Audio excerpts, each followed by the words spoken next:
Yes. So we'll start the program with the first panel. The panel moderator is Sunil Gulati. He is a Michael P.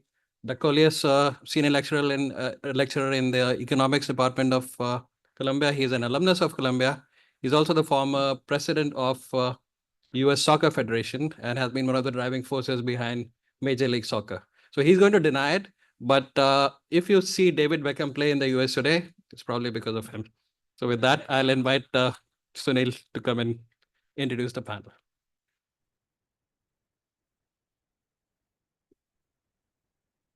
It wouldn't matter that I would deny it. David Beckham would deny it. The references to Dream Sports and the Dream Sports is fine, but the Dream Team, there's a guy named Michael Jordan that's going to object to.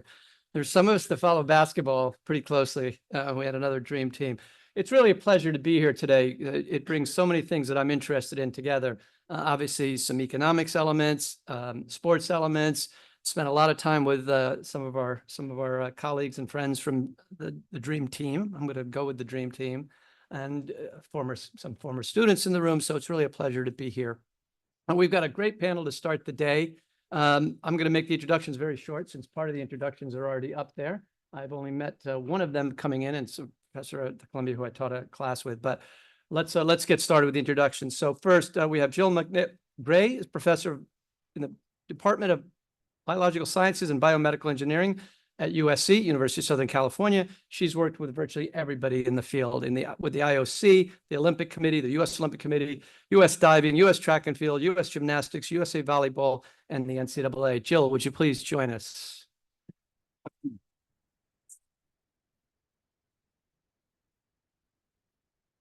This is some game theoretical approach. Which chair will people take now? No, not that one. Just kidding. Professor Mark Brody is the Carson Family Professor of Business at the Columbia Business School, where he teaches an important course now, a very popular course in sports analytics, as well as lots of other things. I've had the pleasure of teaching a course with Professor Brody some years ago. He is the godfather of analytics in golf, and we'll talk a little bit about that. Professor Brody, please.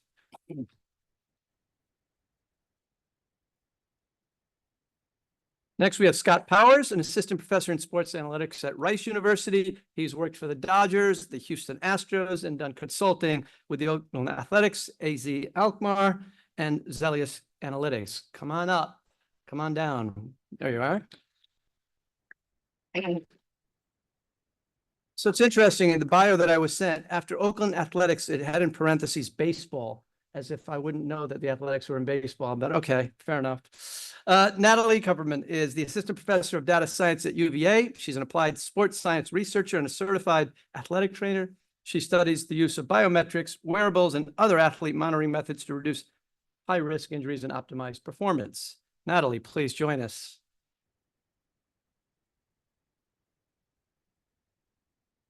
Okay, and with that, we'll get started. Oh, you guys didn't. Oh, good. Don't leave the middle one for me, please. All right. So let's get started right off, and then we'll have time for questions maybe from the audience. I'm not going to use that unless we're recording and need it. We're okay without that? We are recording. We are recording. Can you hear me anyway? You're also welcome either way. You want to wear the... No, that's okay. Up to you. Is it on?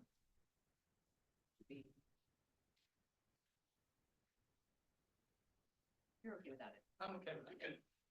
So let's start with Jill. Especially in the area of track and field. What can we learn from all of this stuff? And I say stuff very well. I can't hear you. Okay, Jill. Yes. We're gonna see if we can make that work. All right. Can you hear me here with this? Yeah. Check 1, 2, 3. Testing. There we go. So now can you hear me? Yes, of course you can. Jill, how can analytics help us in training of athletes in various sports, but especially in track and field, high jump, all of those sorts of things? What can we learn from analytics? So there's a lot of things at a lot of different stages. So where I sit in all of this is I work with coaches and athletes to figure out what are their current challenges, and then try to use analytics to help identify pathways for each individual to improve their performance. And if we take something like the long jump, we find from our data analytics during practices and during competition, we know pretty clearly what they need to do to get a gold medal. But how are you going to do that? So we often have to sit with the coaches and athletes, understand the problems, and then make sure we do the measurements in such a way that we can learn not only about what just happened, but how and why behind how the athlete themselves can improve performance, which means we have to bring physics into the data and to better understand cause effect. And we've done things in our Olympic training centers and training locations to make them, if you will, call smart, where we've added instrumentation and we've done crazy things like stick force plates on the top of the 10-meter tower to figure out how divers generate linear and angular momentum during takeoff. So they have what they need to do all the flips before they enter the water. Same thing in the track and field area. We've been working with the horizontal jumps and trying to figure out how they can use that run up speed, convert it to vertical to get the distance they want to go. And things that we learn is that each athlete is unique. They're not average, right? So we need to really think about the unique capabilities that they have. And if you look at the data, you can actually see that you can win the long jump a couple different ways. You can have world-class speed and get a little bit of airtime, or you could be maybe a former basketball player with average speed and get the same jump, and they're within a centimeter of each other.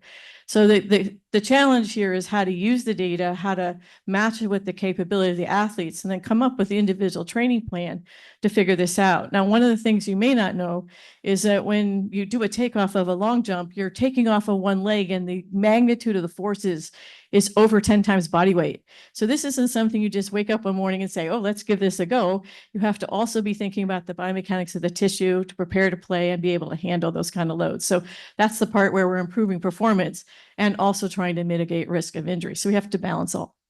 Where would you say, casually at this point, that you could see the most improvement in track and field? What area of track and field? Is it the long jump? Is it the triple jump? Is it long distance? Oh, what's happening everywhere, right? So, and every year you have athletes coming through, right? And they're presenting with different kinds of capabilities, and you want to take advantage of that.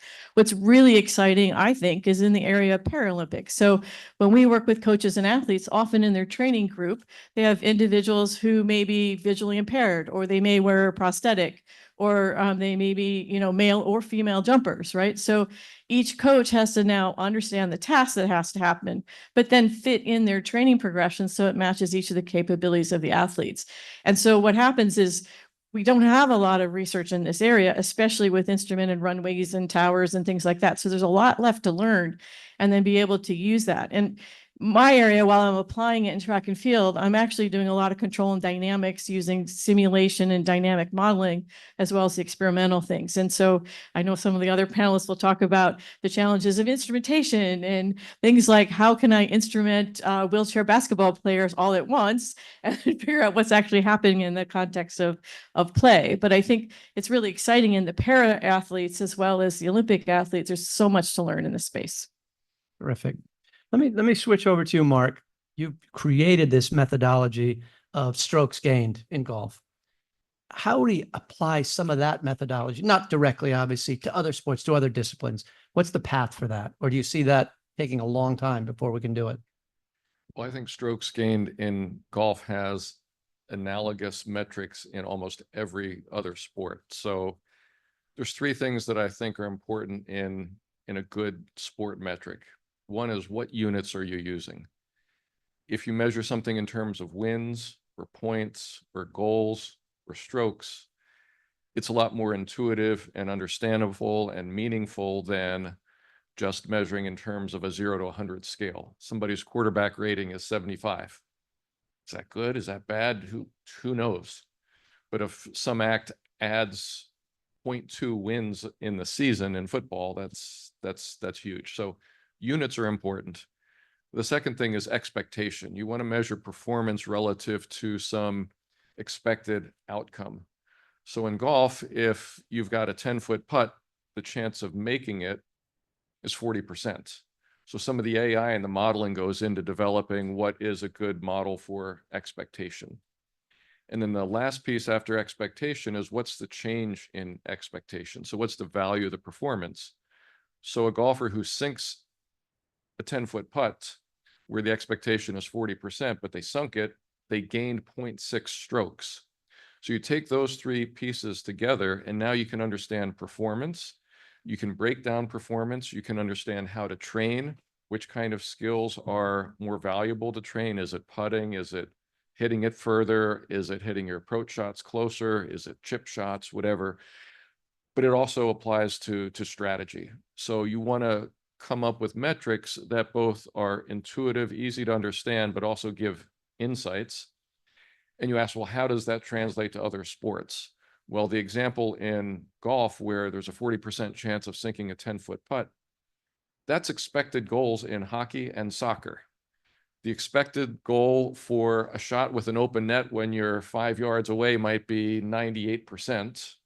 So you expect that person to score a goal.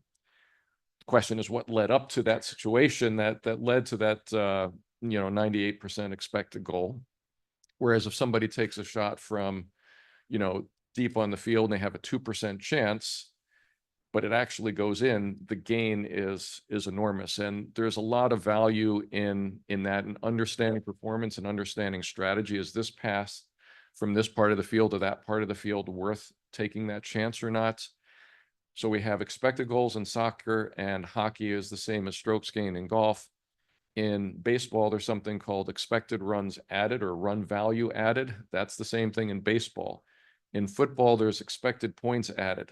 Expected points added is strokes gained in golf, but applied to football. And that's been around for a while. So if you look at the expected value of a play, Michael Lopez, who is basically the head of analytics for the NFL, tweeted, or X'd, I don't know what you do, a couple of days ago.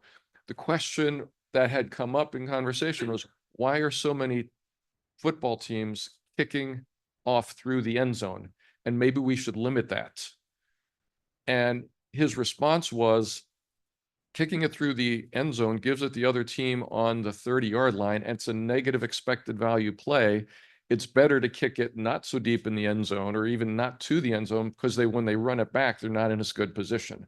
So to analyze that strategy of kicking it through the end zone, what do? You look at the expected value of the play.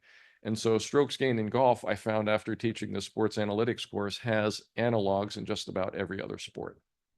And if I could just jump in there real quick. My first paper since I returned to academia was applying strokes gain to volleyball. I called my metric points gain because I think you did such a great job choosing the name there. So actually that leads to my next question. It's not surprising that a lot of advanced analytics was used in baseball earlier than in other sports, because we've got discrete movements. I've been trying to figure out ever since then, how do we do it in team sports? I haven't focused that much on it, but I'd love to know. I want to get our expected goals up to 98%, by the way, for the U.S. men's team, if we can. Quickly, how do we do that in other sports? How do we look at individual contributions more professionally, more accurately in team sports where we don't have discrete actions? Yeah, this is one of the questions that I get really passionate about, is when you've got not just one golfer, but you've got a team of players, like how do you attribute the changes in strokes gained, changes in goals, change in expected points to individual players?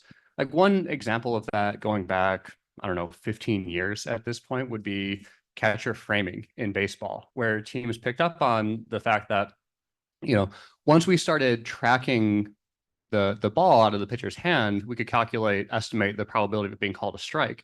And what we realized is that the catcher bears a lot of responsibility in that. And so when we start measuring that in the units of runs, going back to Mark's point earlier, what teams realized was that the magnitude of this effect was way bigger than anyone thought that it was going to be.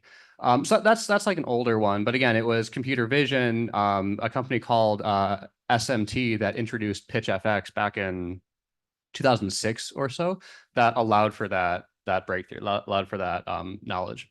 And then, fast forward to today, the big data set that everyone is working on in baseball and in the NBA as well is the limb tracking data that Hawkeye makes available. So for baseball, we're talking about like 300 frames per second, something like 30 different joint angles and angular velocities at this frame. we're getting like really refined data to get us like really more precise estimates of what the player is doing. You know, first you go from batted ball results to expected results based on exit velocity and launch angle. And now you take it a step further back in that causal chain, looking at the biomechanics of the player. And so we get into the research that Jill has done so much of over the years. And the question is like, now that we've got this like really rich data set, how can statisticians, how can machine learning experts contribute to the research that you've done and the understanding that we have of biomechanics and how athletes produce the results that they produce? Can I follow up on that? Which is, you start off with baseball is easy because there's a lot of individual matchups, and where players are in the field, runners are, they're either on first or they're on second. It's pretty discrete and easy to analyze. And I think that's why a lot of sports analytics started with baseball.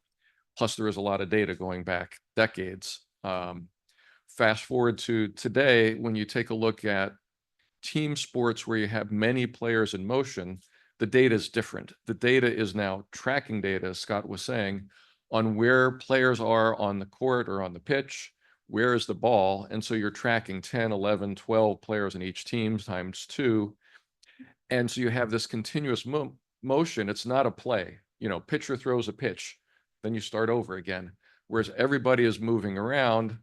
And the question is, well, in this situation with these players in these positions and these velocities and the ball over there, what is the expectation of scoring a goal? And that's where AI comes in, because you're looking at a large amount of data and the modeling that you need to do to build these expectation models where AI could possibly and probably help. And presumably in that, what you've just described, Mark, is that not only is what's the expectation of a goal in this situation, but to be able to tell a player, if you had gone left instead of right without the ball when the ball was here, we would have increased that by 0.002 or whatever. Exactly. And you want to, one is you want to have, we're in a journalism school, you want to use these kind of metrics to tell good stories about not just who won, but why they won, how they won, which also gets down into the individual player. But beyond, I'll just stop there. Natalie, Mark has set up a question for me with that last comment, which is about tracking and wearables, an area that you've got lots of expertise in. Where, I mean, you can't go to a game now at any high level without players having some strap on them or whatever it might be. Where's all that going and how's it making things better? Yeah, I think for on-field play, it's actually going away because we have cameras now. And most of those cameras are at the professional leagues, but they are fastly trickling down into collegiate sports and trickling down into high school sports and amateur sports also. So really, I think with my work at UVA, and I work a lot with UVA sports and consult with a few other sports, I'm spending a lot of my time right now future-proofing those teams for the infusion of video and how we're going to store that video and analyze that video. I think the big thing that we're having now is at the professional levels, when you have Hawkeye, right? Hawkeye gives you great data. There are many other companies trying to do similar things where the data isn't as great. And that gets to Jill's point where the instrumentation matters. And I think the people who are going to be ahead in 5 years are the people who are really thinking about their data collection, because AI is going to be so crucial in the modeling side, but AI isn't going to help us as much on the instrumentation side yet. And so we need to be really thoughtful when we think about the cameras we're putting on fields and how we're using that data. Is what's the fidelity of that data? What's the reliability? What's the validity?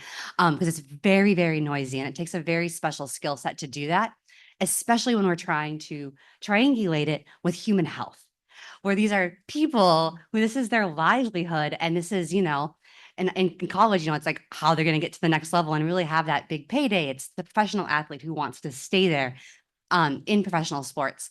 So I think that's one area we really need to think about as we move away from wearables, which I think is good. Wearables and the injury side gave us an advantage and moved us forward incrementally. But wearables So let's talk about the straps. I think the one that people think about a lot is the catapult that sits between the shoulder blades. That's really whole body acceleration. And so it doesn't give us a lot of information about joint specific motions. And when we look at individuals, we really need to get down to, you know, the actual joint and the tissues around that joint. And that's where video is really going to help us. It's just going to take a lot of infrastructure work to make that scalable. Where we're still seeing wearables some though is on the recovery side. We think of things like sleep tracking and Aura, or people wear Whoops, HRV. That's going to still be more in the wearable space, but we are seeing optical move a lot into our performance centers, specifically with velocity-based training is often now using optical. And there are many markerless motion capture systems that are being put into performance centers that are extraordinarily helpful in capturing maybe how someone is changing in movement over a season or a training course. But yeah, people kind of look at me funny when I say wearables are on their way out, considering my research has been wearables. But if you read Not saying you're on your way out. Yeah, You're good. but I think I'm okay because if you read my research, I'm kind of highly critical of some of the wearables. That's why we're keeping you. All right. Thank we're you, good. thank you. So that's why I sit in academia. I can just sit up there and be critical. So yes, but I do think the issue with the wearables and the performance and the recovery is still allowing the athletes to have privacy and a life outside of sports. And so when we talk about wearables and continuous monitoring, a lot of my work has been talking about how do we maintain athlete privacy and allow them to not feel like we're big brother. And if we are asking them to continuously track, to make sure they're getting a large benefit from that. We don't want to be continuously tracking someone for very minimal gains. Jill, did you want to jump in? I thought you were. Yeah, I think you all brought up really good points. And technology needs to play well with each other. This is the other part. And we're back to garbage in, garbage out, and pick the right tool for the job. And you may not just have one tool, you have to figure out how to integrate it. And that's really key because each of these things do some things very well and others not at the level of accuracy and reliability that we need, right? And ultimately, if you're going to, we're embedded with the coaches and athletes, and it's on us to be sure the data is accurate if we're giving feedback, right? And we're trying to do feedback as you're learning.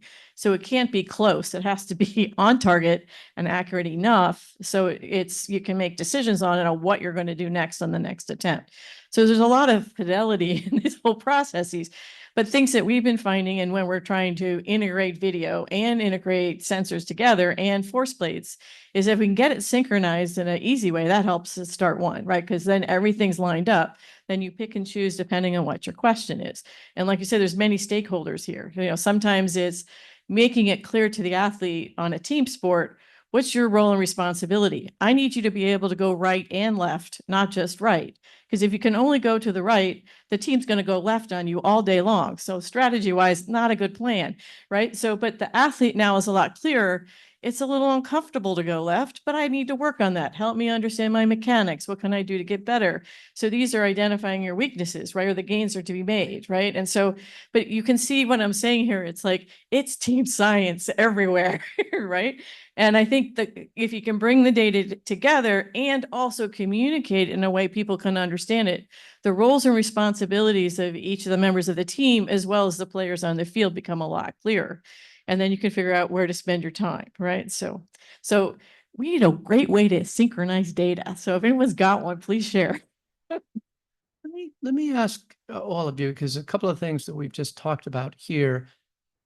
Does this whole area drive a further wedge between the haves and the have-nots, right? So let's talk about team sports for just a second. Clearly, the most important determinant of wins and losses is players, right? Having better players helps. Then there's a whole bunch of other things that matter. But we talk about it at the university level, for example, there are some programs that have hundreds of millions of dollars in budgets and others that are maybe playing Division I or in the same division that don't have those sorts of budgets, or in youth sports, obviously, or frankly, at the Olympics. My guess is the U.S. Olympic team has higher budgets than the Bolivian Olympic team. Does this drive a further wedge in terms of on-field performance when you have the haves and the have-nots?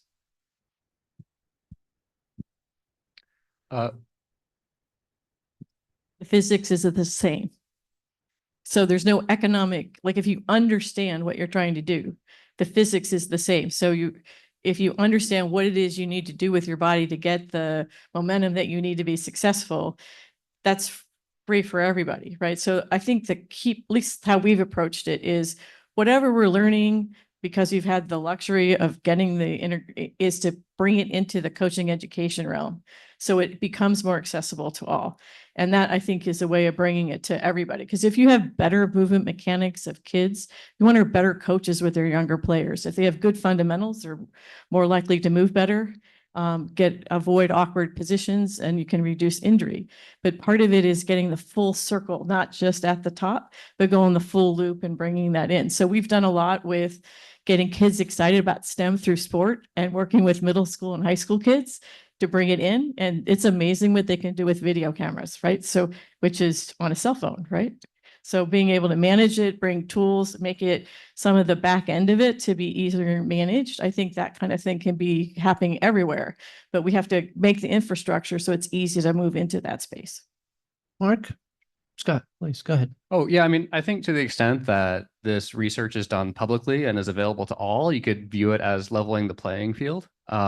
Which is why I love to see the investment that Columbia is making here in sports, because traditionally academia has not invested in sports in this way. And as a result, like the industry has gotten really far ahead of what's out there publicly. You look at Major League Baseball and what's happened there. I mean, sure, at the beginning, it was the Oakland Athletics and the Tampa Bay Rays who were doing this because they found it was a way to better invest their limited budget to be more competitive. But now you've got, look at what the Los Angeles Dodgers have been doing for the past 10 years or so. And you start to talk about the haves and the haves not, the have-nots. And certainly the Dodgers have been dominating their division, dominating the league for a while now. And so where that trend goes, it'll be interesting to see in baseball. I think there's one minor point related to this, which is just the business and the cost aspect.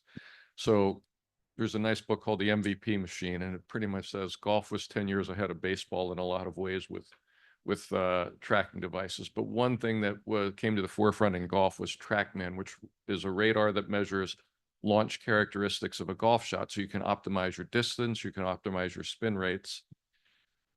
Those machines were not seen on a PGA Tour range 10 years ago, and now every professional PGA Tour player has one in their bag. They're like $20,000 to $25,000 each.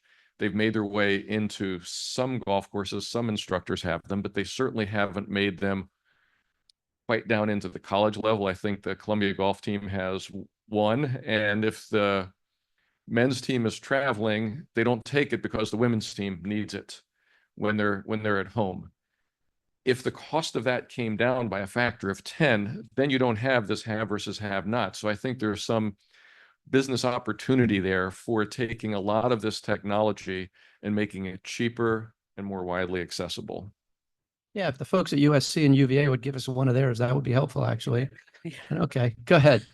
Oh, and I was on that point, I think I'm gonna go back to the data fidelity. I've seen when companies do make a lower tier product, it's not always as good of quality, and then we're not getting as good of data out of it, and we don't want that to be then the women's sports are getting the lower tier product and the less available data, or the school down in Blacksburg gets the lower tier one for UVA. That's fine. That's okay. So we don't want to create the have and have nots just on money, but also on, diversity and that kind of thing too.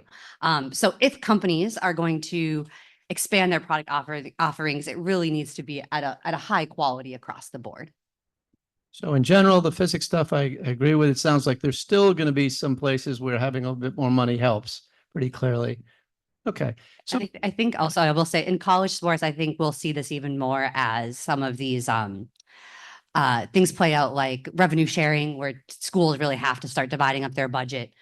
Even more, I think in the college sphere, we'll see this divide start to happen in money for the team and in technology.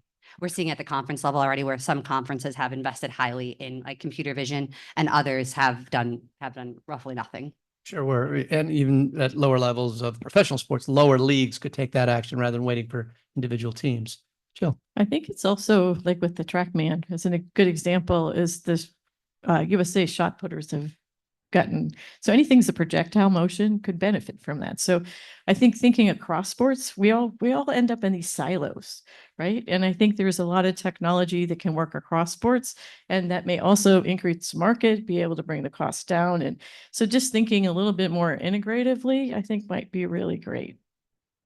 So I guess as we all remember, whether it's the book or in the movie of Moneyball and Billy Beane and so on, this debate, this fight about the data folks and the gut folks, right? The 65-year-old manager who's seen every pitcher the last 25 years and the 22-year-old graduate of Yale, Columbia, wherever it might be, and the tension that gets caused. Where's that going to shake out, the balance? Is the 65-year-old just going to become 90 and no longer part of it? Or are they going to try to figure out how to log onto a computer or what? That's called teamwork, right? So, so there, just because you're quote old school, you've learned an awful lot, have made a lot of mistakes over the years, right? And this I is got the gray hair. No, okay. Well, I've been in this for now, 4 decades here, so I know I've made a lot of mistakes, but I think this is the part where we really create the team around the team. And this is the part about I show up to practice, I watch what's happening, I get to establish the trust, understand what the coach needs. I've had the pleasure of working with coaches who, even though they've been in it 30 years themselves, they know they still want to learn. And those are the coaches where I think we can really make a lot of progress with, because you're learning together. You're leveraging their lifelong learning with the technology.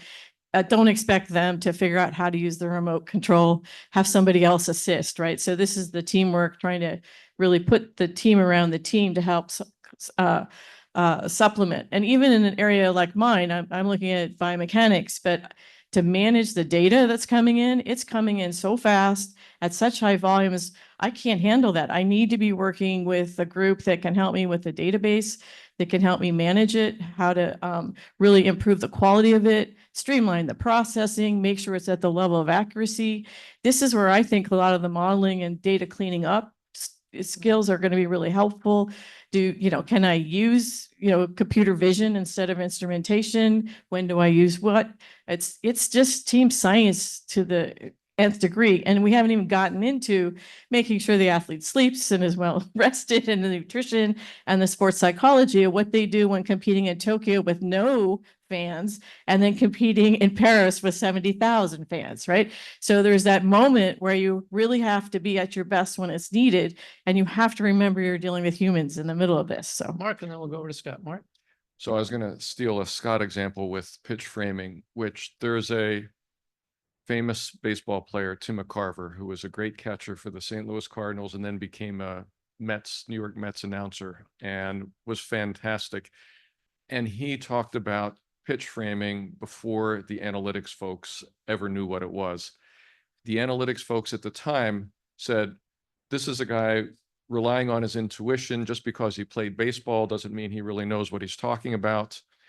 They discounted everything he said until Pittsburgh Pirates did the research and found out it was a thing, and it was a huge thing, and they had all missed it. But once they quantified it, they realized he was right.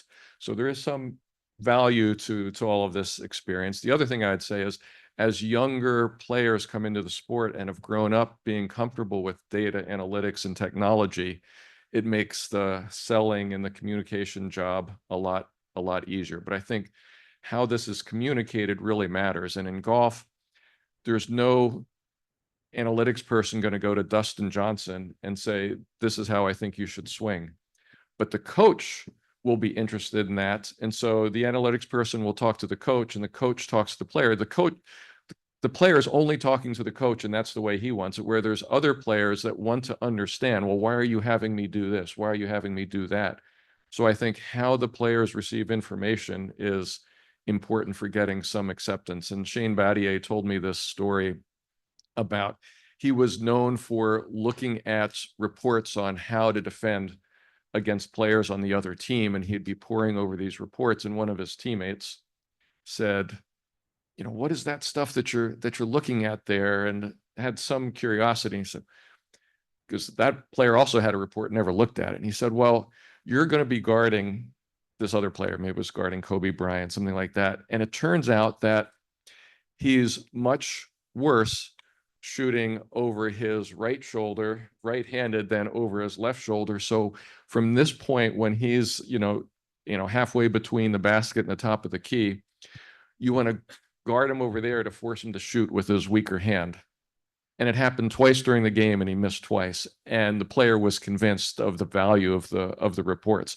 So didn't have to go through and understand what all of the analytics, that modeling that went into it, but was convinced by the recommendation and the results. And I think a lot of this is about communication and what's the right way to convince people of the value. Sample size of 2. He got convinced. Excellent. Okay. And Fair to enough. Shane Battier's credit, when he was telling me this story, he said, I knew it was a sample size of 2, but I'm not going to tell him that. Right. Scott. Yeah, I mean, when we talk about the balance between these two different perspectives, I worry that what we visualize is a seesaw where it's 50% on one, 50% on the other, or 80-20 or something. But to Mark's point, these two perspectives like have different strengths.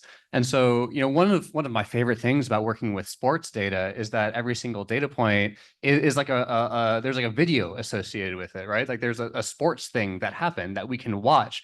And we can draw insight from scouts, from coaches that can really help guide the feature engineering process on the analytics side.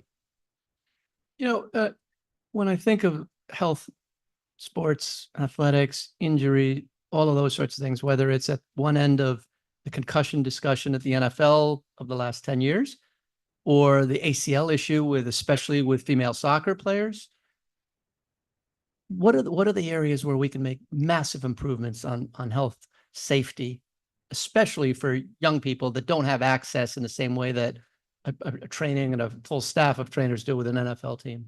Where do you see this whole area? Data, use of the data, what does the data mean? And then what do we do with it, that information? So I think context is really important here, right? So imagine, say, trying to figure out why this individual got an ACL. So you kind of have to rewind the tape. What happened leading up to that?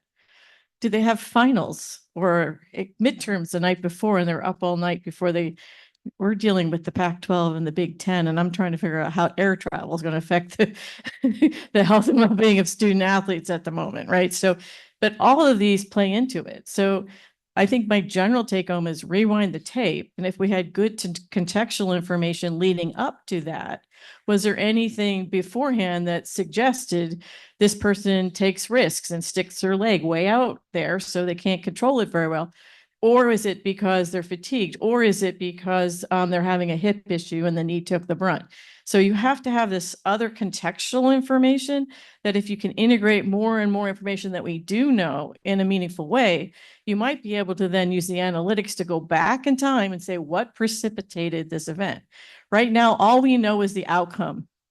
And we need to rewind the tape a little bit and see. So even in golf, we've done some work in that space. And it's like, yeah, we've got the launch angle, but what is it you did during ground contact at the backswing that set up that outcome? And so just keep thinking about how you would rewind the tape, what data you'd like to have available. And if we can do it as we collect it, like you mentioned, to better collections, we'll have that context to have perspectives on that. We just don't have that right now, right? They may have a videotape of it, but it might not be enough to know the rest of the contextual information. And I would say making more data open. I think in musculoskeletal health, we are so good at our lab, our discrete data, and we don't share it. And I think that there is something to be said about making more of that data public and allowing multiple people with multiple backgrounds to go after that data and help us figure it out. I think the sports analytics side has done a really good job of this. We see all the Kaggle competitions. Not that I think maybe we can do a Kaggle competition, but we can still make more things open source. Often everyone's like, oh, but it's like health data.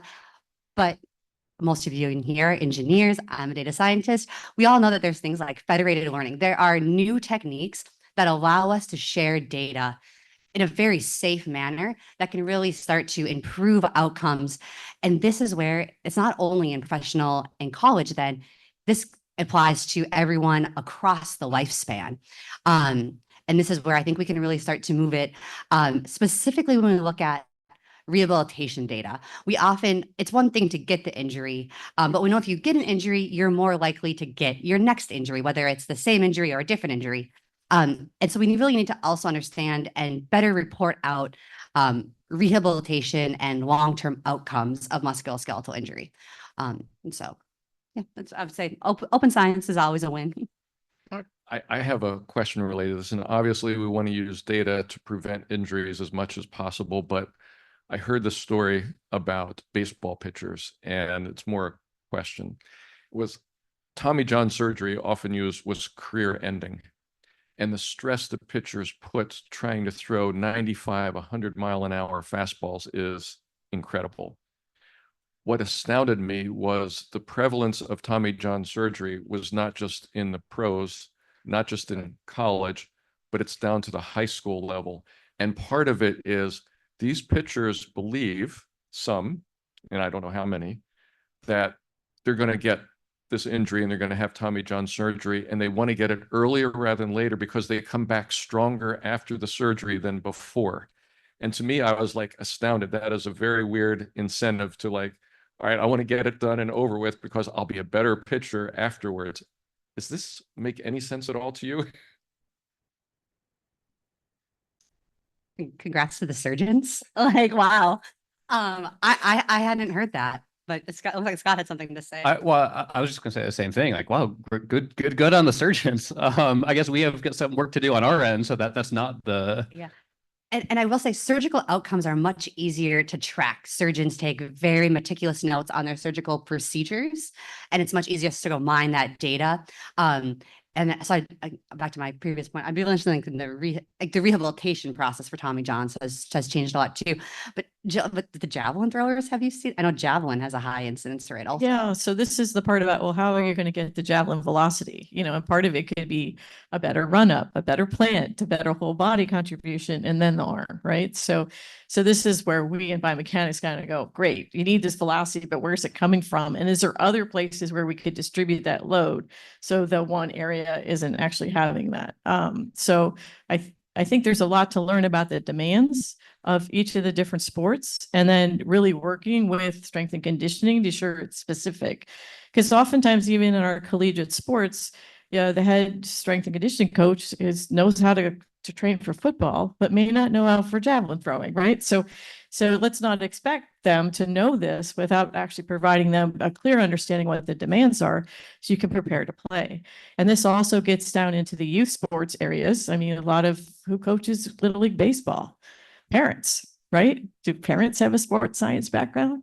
Do they understand the basics? So we end up spending a lot of time trying to do more coaching academies for first-time coaches who've never played the sport, but their kids want to play, and we want to prepare them so they can run a practice, right? So this is kind of our sports program, right? It's different in the United States than, say, European soccer, for example, right? You have club programs and kids come through the neighborhood club and they have the preparation all along the way, and there's a knowledge base there. We don't have that in the United States. And so we need to think a little bit closer, especially with LA 2028 coming. Hopefully that's going to inspire kids to pick up a new sport. Let's be sure we have the coaching ranks ready so that they have good prepare to play skill sets in all of the different sports out there. I see so many challenges answering these thorny health questions. I mean, for one thing, we're talking about a causal question, right? Like, we want to know what's the causal relationship between how your body moves and injury risk. And then for another thing, we're talking about very, very high dimensional data. So every single pitch in baseball is this high dimensional time series with 300 observations per second. And that's just a single pitch, but a pitcher is a collection of pitches in a game, and a collection of games in a season, a collection of seasons in a career. So like, how do you summarize this like really rich data object in a way that you can then tackle the thorny causal questions? I think this goes back to sharing data, right? So, and really seeing, like, what's different, say, than a robot than a human is that tissues adapt to the repetitive loading. And so the coaches, this is where the knowledge of the coaches is, they've tried certain things and people have broken. And so they don't do that anymore, right? They have to, but this is the part, if we, again, rewind the tape and see what's working to prepare the tissues for this kind of loading and loading rate. But where do you get that? So that's medical imaging. That's like getting an idea, how do tendons actually adapt over the course of a long jump season? I see coaches very systematically infuse loading patterns month after month so that when they get to the high velocity Olympic Games, they're not broken down at the time. So there's all this tissue adaptation, and tissues adapt differently. Bone adapts differently than tendons and muscle. So you have to appreciate the biology, and we have no data in this space because we haven't been able to collect it. This is what I get excited about, because we may actually be able to collect that now, what the load exposure is in a meaningful way, along with other kind of contextual information to figure out how did that tendon adapt in a positive way so we didn't end up with the injury. And this is really important over lifespan, you know, because I'm sure there's a number of tendon ruptures out there as you age, right? So let's get it right for the whole entire lifespan. So. And we've had similar conversations on the medical imaging, specifically with pelvic floor health with female athletes through their lifespan, and how can we, starting in the high school and collegiate timeframes, and then through, if they continue on professionally through like childbearing years and perimenopause, how do you can look at the imaging and all the biomechanics, because we know that there's long-term health outcomes with that, especially in the female athletes, not only the pelvic health, but then like also the proximities, your knees, your ankles, everything goes down. I'm curious, how do you two think about what is and what is not PHI, like protected health information? Because, you know, if we talk about baseball player performance, for example, like number of singles, number of home runs that you hit, we don't think of that as being protected health information. But what about the exit velocity or the launch angle of the ball off your bat? Is that, I think most people wouldn't consider that to be PHI. Okay, now if we're tracking your biomechanics, like the way your body moves, now it starts to get into a little bit more of a gray area. And then certainly we talk about imaging, clearly PHI, but like where is like the line? I've had many hot debates about this. What do you think, Jill? Well, I'm going to go back to maybe how this is being used, right? So, in talking with different professional organizations and appreciate the player's position. If they're going to take your data, is this data going to be used for me or against me? Let's just call it like that, right? So now is this going to end up in my contract negotiations? And then I would say, is the data accurate enough to be included in your contract negotiations, right? So this is at all different levels, right?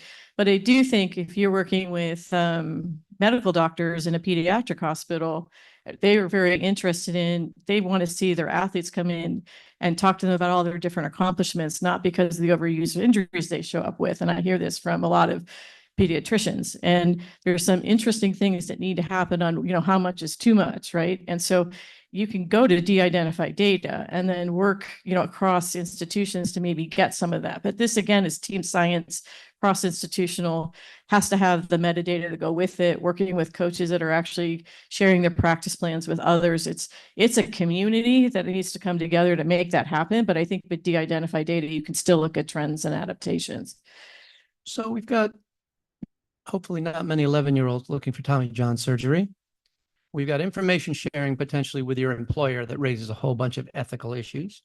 We've got health issues that I think all would agree certain anonymized data should be shared as extensively as possible. It's unlikely that the Indian Olympic team is going to share data on javelin throwing with the Pakistani Olympic team. Where are the ethical considerations on some of this stuff going forward? What are the other ethical things that we got to worry about with the use of AI in sports specifically? Obviously, AI more broadly speaking, there are lots of issues that are out there. But within sports, where are some of those issues that you're concerned about? Well, this is something that I think about because in my career in baseball, all of the research that I did was trying to help like a team win one more game. And it goes to Jill's point about like who is getting the information, who is using the information. And like a lot of the resources in this area are invested by clubs who have that incentive, which is at best a net neutral impact on the world, because every extra game my team wins is like one fewer game that another team wins. Which is why, you know, as much as possible, I'm trying to think about, well, what are the research questions that could have a more positive impact in the world? And Jill and Natalie, this is why I admire the research that you do, is because with biomechanics and performance and with player health, like it's clear that this is a way to help the athletes and have a positive impact on the world. By the way, we don't, those of us that believe in competitive balance don't need the Dodgers to win any more games. So let's start that now. Anyone else want to jump in on this before we open it up to the audience? Go ahead. I think there's so much promise and it's so exciting where we're at in the technical, like where we're going to go with technology and AI. There's everyone in this room probably knows the concept of human in the loop. And I think in sports, there's multiple humans in the loop, right? We have the human and the computers and the analyst kind of side of this. But I think we really have to consider the coaches and the athletes, and really through this lens of empowerment. Like, how can we empower our athletes and our coaches with data and not necessarily create this like big brother state where people feel like they're being surveilled and it's going to affect their outcomes for either their sport or their contracts and that type of thing. So I think if we, continue to use all this amazing technology, but continue that human in the loop and maybe make it humans in the loop, it will be better for everybody. And I think make a more profound impact across sports and then generalize out to the public more. Okay. So we'll open it up to the audience. If any of you have questions, we've got a few minutes. Otherwise, I'm going to jump back with lots of questions I've got. Sir. Actually, I think I'm going to run a mic out to you myself. I need the steps on my Fitbit anyway. Thank you. So I had a question about open data, especially for like the hard cardinality data, like tracking. So as far as I understand, a lot of that data set is still proprietary. And given sort of the trend of AI to build like larger and larger models with like larger and larger amounts of data set, is there potential concerns about sort of open research with this kind of data set where like most of it is sort of logged away in organizations? Any of you want to jump in on that? Feel free. I think many sports, and I'm thinking of StatsBomb in soccer, are making portions of their data set open. Kaggle competitions is another one. There's also people that are using open source Python libraries for computer vision that can take broadcast feeds of basketball games, say college basketball games, and turn it into tracking data, which is then going to allow this kind of tracking information to be available at low cost and much more widely available. So I think some of the computer science tools are creating these bigger data. They're not necessarily a substitute for Pro Football Focus, whose employs hundreds of people to watch game films and tag things, but having some open source data, I think, is just great for academic researchers and for students to get started in the field. Okay. More questions, sir. So this conversation has been riveting, and for me, for many reasons, the discussion about the data, but more so because in high school, I was in a lot of sports, and one of the points really stuck me, the launch angle, because I was long jump and my height not being the tallest, I used to compensate by the launch angle. Now, what I'm thinking is this research kind of gives advantage to my competitors because everybody will know about the launch angle, so which is good part of it. But but on the other hand, what I'm thinking is that when I was playing soccer, for example, right? So there was a factors of trust. Whom do I want to give the last pass before they'll score the goal? Now, I'm just wondering what data analytics is getting into those territories, whether it can get into those territories, right? And so that was one thought in my mind. And but I like the demarcation where, data you're using to determine the invariants like laws of physics and all those things. But once you go over that, I'm just wondering, are there risks? Have you seen downsides, making players less responsible for the decisions? I'll be interested to hear that. That's a really good point. So I did some work in women's volleyball, and the way women's volleyball is set up is that you have rotations, right? So you kind of know how you're doing player matchup, right? And the other thing that happens, at least in collegiate volleyball, is they all videotape their competitions, and then they all upload it and they all share it. So you know what's coming and you know who you're competing against. But this makes the coach really think about what talent they have on their side, how it matches up with their opponent this week. And then they need to think strategically about how they're going to prepare their players so they can handle whatever's coming to them, right? So this is the tactics part, right? What's the role of, how's the team going to organize itself, but how's each individual going to play their role? And are they prepared to do that, right? So that kind of information is really helpful, because then you know who your opponent is, you're preparing for that opponent.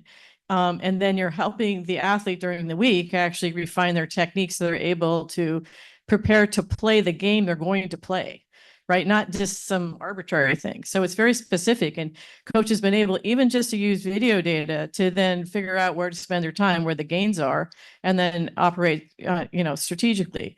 A fun fact on that one is that if you're a coach and you're trying to teach something to one of your athletes and you realize how difficult that is, you could take that advantage of it's probably hard for that other coach too. So now that may help your odds of realizing they're not going to close the block on this because they're not going to have the time. So you see, this is like zero technology, right? Except video, right? You're just taking things and breaking it down. So there's some low level things there, but it also helps the individual understand their role, but also how you bring it together in a team.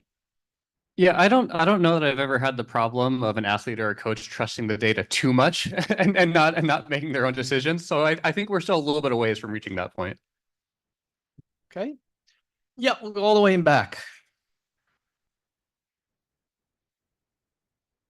Hi, Karthik from the Sports Management Cohort. Professor Gulati, you mentioned, and Professor Gill, you touched upon the gut feeling in athletes and coaches. I think you just covered it as well. I wanted to ask, in your experience, this is open to the panel, what is the current state of, say, sport in America?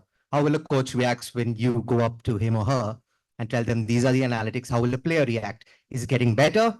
Is there Professor, you mentioned about that, the big brother feeling, right? So where are we at currently, and how many ways are there to go?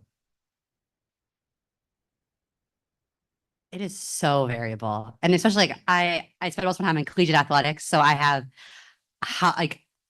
how many head coaches and then a bajillion assistant coaches, and everyone likes data a little different. And then the performance coaches are another layer in that. So I think it's trending that people want data. I think what I work with my students a lot with is when a coach comes to us with a question or a problem and they have data and they want to solve a thing, is first sitting down and having more of a design-based meeting, thinking about UX and UI and the specific question and how they want that question answered, a report, a dashboard. We often hear, I want one number, give me one number. And I'm like, excellent, that just takes a lot of work and probably not the greatest, but we'll get there. So I think having those conversations and setting expectations. And then if you get in the door, even with a skeptical coach, you start to show them little by little how they want to see it. Then they become more open, like in the off season, to hearing more of your big brainy ideas that were maybe too overwhelming when we're in the heat of the season. So that's kind of how I've seen it on the collegiate side, but people might have another idea on the pro sides. Next, we had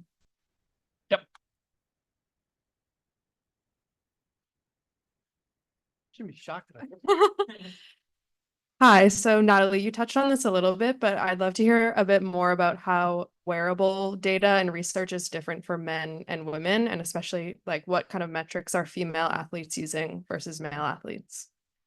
The instrumentation should be the same. There's no reason to change instrumentation based on sex. I wouldn't think so.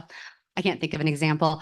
The biggest thing that we're seeing between men and women are just body structure. Men and women, like biological male and female, tend to have very obvious structural differences. And then the hormonal differences that we see. And hormonal differences are now affected by a myriad of things, including medications, or we have student athletes or athletes who are going through sex changes, and that could also influence hormones. And so I think those are the biggest challenges when we look between men's and women's health and trying to understand how those hormonal differences could be affecting tissue and recovery and how we have to taper that. There's a lot of, there's been talk about how do you train around a female's menstrual cycle. And while I think that's interesting research, at the end of the day, if a game is on a day and you have to play on that day no matter what, and how do we empower our female athletes and give them the right tools for recovery, for preparation, to ensure that they can perform their best on any day. So we only got a couple minutes. I'm going to put you all on the spot for 1 second here. Not whiteboarded. What would you do if I gave you $1 billion? Who's your favorite sports team, Jill? And there's a follow-up. That's not really the key question. It's a USC team. Is it a USC team? Okay, let's edit that out perhaps. UVA, one of the UVA sports teams? I mean, men's basketball. Okay, right. Yeah. So what is it that if you could get men's basketball to do, I don't mean get more data, but that you already have to get the coach to agree with you and accept that this works, what would you do? What would be your wish list on the men's basketball team? Getting all of our data in a central place that runs seamlessly. Does that count as data though?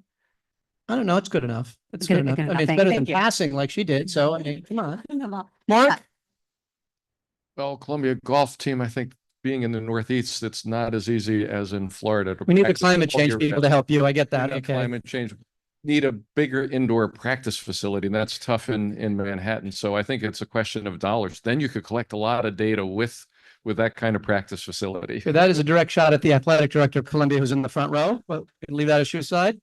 What are we doing? You know, with college sports and the introduction of the transfer portal and NIL, it seems like this incredible opportunity. And it has to be this really inefficient market, because I hear about coaches whose recruiting process is just like calling up other coaches at smaller schools to hear, oh, who are the players available? I think there's so much opportunity for a team to just eat the lunch of other teams across the country by doing a better job with player evaluation. Terrific. So 2 last comments. One is the answer to who should you have passed the soccer ball to. In my world, that would have been the big person steering near the goal. In Mark's world, it's the person with the 0.98 probability of scoring. So I want to thank all the panelists. It's been a very interesting and a great learning experience for me, and I'm sure for many of you. In the area of sharing data, I have all of their home phone numbers. I will give them to you afterwards if you want to follow up with any of these folks. But thank you all very much for participating and joining us today. And we'll move on to the next session. Thank you very much.